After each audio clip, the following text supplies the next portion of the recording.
I'm all moved into my new place and I have my train table set back up and I'm ready for the next video in the From Loop to Layout series. Having a yard on a small layout, coming up on JC's Rip Track.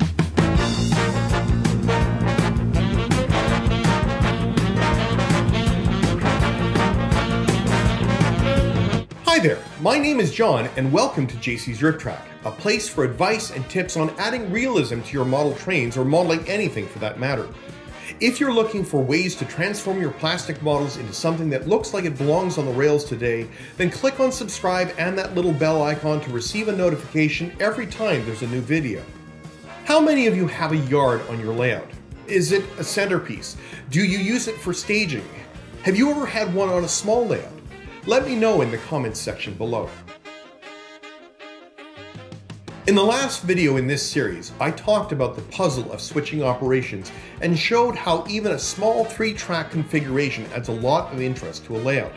Instead of cars going around in circles, the act of moving cars around to simulate the movements as an industry can keep the operating part of a layout fresh for a long time.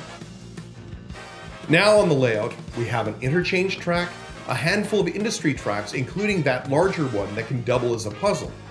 But still, when building something for a model railroad operations, one more element can add a lot of interest and character to a layout, and that's a yard. Similar to the discussion and debates around puzzles, including a yard on a small layout is debatable. Including such a track arrangement is a space hog. It can eat up valuable scenery and can leave your layout feeling more like a bowl of spaghetti. However, going back to my getting started video, if we take some steps to separate the yard from the other parts of the layout visually, it can add a great deal of operational and visual interest to a small layout and a scenery challenge. But before we get into operating the yard in the next video, we do need to build it first. So first, some basics. Rail yards are a common element on any railroad regardless of size. They are used to sort cars that trains can quickly and efficiently deliver their cargo to their intended destination. All of the trains that you see on railroads today were at one point assembled in a yard, and the big ones are probably on their way to another yard. Yards help the flow of rail traffic by taking the task of building and sorting trains off of the main line. Their signature parallel track arrangements are distinctive and are hubs of activity happening at all hours of the day. Here, the main rail line's large locomotives take a backseat to the real workhorses in this environment, the switchers. They're the ones who are always on the move, going back and forth, building and breaking down trains and sorting it all as they go. On a model railroad, yards are not just the visual centerpiece of a layout, but are often the beating heart of the operation. They are both starting point, destination, and puzzle all rolled into one. But there is one major concession that has to happen on any model railroad regardless of size. Replicating a real-life yard, track for track and foot for foot, is nearly an impossible demand on space. So irrespective of how big one's model railroad is, chances are there will be some compromises on size. And this reality gets amplified on a small layout based around a loop.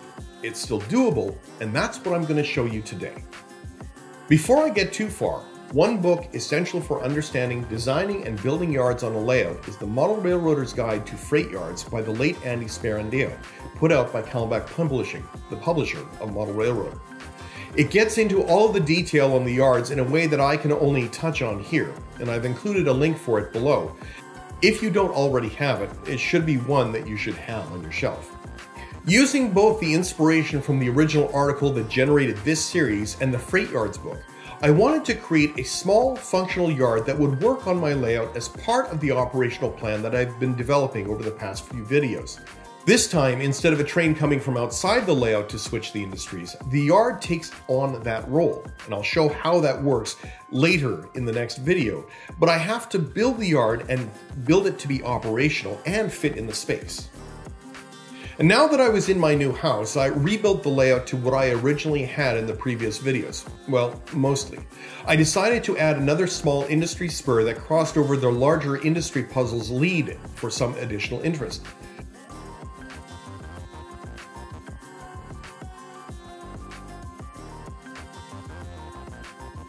As there was not a lot of room on that side of the layout, I would be building the yard on the other side. In my Adding Interest and Industry video, some of you might remember that I created a transloading or team track as one of the first 3 universal industries on the layout on the inside of the loop. This space is where I would be building the yard. Detaching the original spur, I built up a small 4-track yard that would still integrate the original team track. However, some parts of the yard have been on my layout since the end of my Getting Started video, and I've had this step in mind since the beginning. It'll make more sense if we go through the anatomy of a rail yard to see what all of the tracks do. And while it may be fun to watch me put this together at high speed, there really is a plan to it. Rail yards are more than just a bunch of tracks arranged in parallel. Each of them has a function and a purpose. On a small layout like mine, some of those purposes may be doubled up, so it's essential to know which track is doing what. Here's a brief description of the different parts of a yard and which tracks on my layout serve each purpose. It might seem obvious, but when trains arrive at a yard, they need a place to go. Arrival and departure tracks provide that space located right next to the main line. On my layout, this track can double as an alternate mainline track or another passing siding, but its primary role is to provide this arrival or departure point. Arrival-departure tracks should be the same length as the longest train that you'll run in your layout. On a small layout, you're going to be running shorter trains anyway, but it's still a good idea to keep this limit in mind. Arrival and departure tracks receive trains that come into the layout from the interchange track. Classification or sorting tracks are the parallel tracks that make up the signature appearance of a yard. Here, trains are both broken down and built up, and cars are stored here while they wait to be sorted into trains to reach their final destination. My yard has 4 stub-ended tracks to fill this role, with the far end of the top one also doubling as that transloading facility. On larger model railroads, these tracks are almost always double-ended, but because of the limit on available space on smaller layouts, stub-ended spurs are the norm here. It is the most significant concession that happens with yards on small layouts. Sorting tracks can be designated for a specific destination to make sure cars get to where they need to go. On my layout, I have chosen to have just 4 classification tracks. The yard's maximum storage capacity is about 26 cars, which is more than enough on a layout of this size. Developing an operational plan gives each of these tracks a specific purpose. While I will go into more detail in my next video, the classification tracks can be designated either by individual industries on the layout or cars that might make up a specific delivery to a set of industries. When cars are being moved around in a yard, there needs to be room to move them around. A yard lead is a single track that all of the other sorting tracks feed into, and the track that sees the most activity as the switcher locomotive moves back and forth along this track to move the cars where they need to go. In my last video about switching puzzles, you might have noticed an intentional design flaw in the Inglenook puzzle that only 3 cars plus the locomotive can fit onto the single track that feeds into the other 3. As yards need to be efficient, a yard track needs to be as long as the longest classification track in the yard so that one doesn't run into these types of puzzle moves. Additionally, it should not block the main line so that trains that aren't stopping at the yard can simply pass through unimpeded. Still, space on a small layout means that I have to condense, so my yard lead is also part of the arrival-departure tracks and can serve as a passing siding. Because of space, it curves around to the other side of the layout. The ladder describes the series of turnouts and tracks that connect the yard lead to the classification tracks. Visually, these are interesting, and from an operational standpoint, it is essential to pay attention to how each of these switches get thrown. In this test setup, I'm throwing the switches manually, but when it becomes permanent, I will be taking advantage of the built-in switch motors of these Kato turnouts and setting up for a wire control panel.